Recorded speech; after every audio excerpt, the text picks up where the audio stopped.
যদি তোমার বয়স 18 থেকে 35 বছরের মধ্যে হয় তাহলে তোমার জন্য বেস্ট 15টি স্বর্ণ উপদেশ রয়েছে। তাহলে চলুন সেগুলো কি কি উপদেশ তা জেনে নেওয়া যাক। 1. সময় মতো নামাজ আদায় করো, কারণ নামাজই সফলতার চাবি। এই সম্পর্কে আল্লাহ তাআলা বলেন, নামাজ অবশ্যই মুমিনদের উপর নির্ধারিত সময়ে ফরজ করা হয়েছে। সূরা আন-নিসা আয়াত নম্বর 103। নামাজ শুধু ইবাদত নয়, এটা তোমার জীবনের ডিসিপ্লিন তৈরি করে, হারাম থেকে বাঁচায়, রিজিকে বরকত আনে। 2. একান্তে হারাম ত্যাগ করো, কারণ তোমার প্রকৃত চরিত্রটা কিন্তু লুকানো অবস্থায় প্রকাশ পায়। রাসূল সাল্লাল্লাহু আলাইহি ওয়াসাল্লাম বলেছেন, কিয়ামতের দিন প্রত্যেক গোপন কাজ প্রকাশ হয়ে যাবে। আল হাদিস। যা তুমি অন্ধকারে করো সেটাই আল্লাহ তাআলার জন্যে, সেটাই আল্লাহ তাআলার কাছে তোমার আসল পরিচয়। 3. ভালো বন্ধু বেছে নাও, কারণ সঙ্গ মানুষকে গঠন বা ধ্বংস করে। এই বিষয়ে আল্লাহর রাসূল বলেছেন, মানুষ তার বন্ধুর দিনের উপর থাকে। আবু দাউদের হাদিস। যাকে অনুসরণ করলে ঈমান বাড়ে এমন সঙ্গী বানাও, আর যে বন্ধুকে গ্রহণ করলে ঈমান ধ্বংস হয়ে যাবে তাকে ত্যাগ করো। 4. ইলম তথা জ্ঞান অর্জন করো, কারণ জ্ঞান ছাড়া ইবাদত শুদ্ধ হয় না, আর এই জ্ঞানটাই তোমার ইবাদতের আগ্রহ কমাবে এবং বাড়াবে। এই ব্যাপারে আল্লাহ তাআলা বলেন, জানো আল্লাহ ব্যতীত কোনো ইলাহ নেই। সূরা মুহাম্মদ আয়াত নম্বর 19। 5. জিহ্বা নিয়ন্ত্রণ করো, কারণ মুখের কথায় মানুষ জান্নাতেও যায় আবার জাহান্নামেও যায়। সুতরাং সবসময় ভালো ও যুক্তিপূর্ণ কথা বলুন, না হলে সবসময় চুপ থাকুন। 6.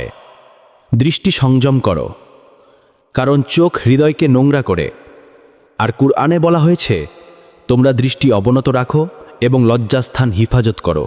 সূরা নূর আয়াত নম্বর 30।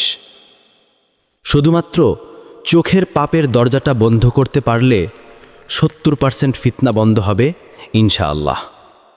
7. নিয়মিত দান সৎকা করো, আর এই দান সৎকা সম্পদ কমায় না, বরং আরও বাড়ায়। হাদিসে এসেছে, দান করলে সম্পদ কমে না। মুসলিম। তুমি 10 টাকা দিলে আল্লাহ তোমাকে 100টা সুযোগ খুলে দেন, এভাবে চলতেই থাকবে। 8.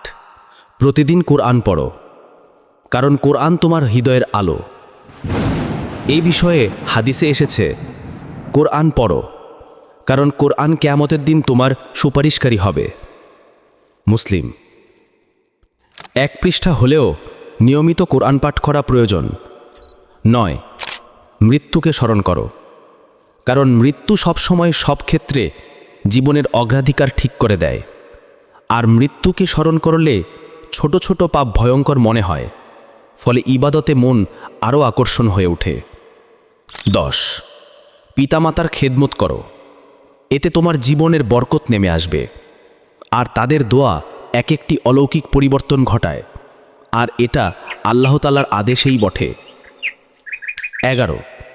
অযথা কাজে সময় নষ্ট করো না, কারণ সময়ই তোমার জীবন। এই বিষয়ে আল্লাহ কসম করে বলেছেন, সময়ের কসম, মানুষ ক্ষতিগ্রস্ত।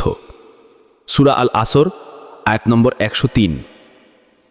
ফেসবুক বা ইউটিউব বা আরও বিভিন্ন সোশ্যাল মিডিয়ায় অযথা স্ক্রল, অযথা আড্ডা, তুমি যত সময় নষ্ট করছো জীবন তত কমে যাচ্ছে।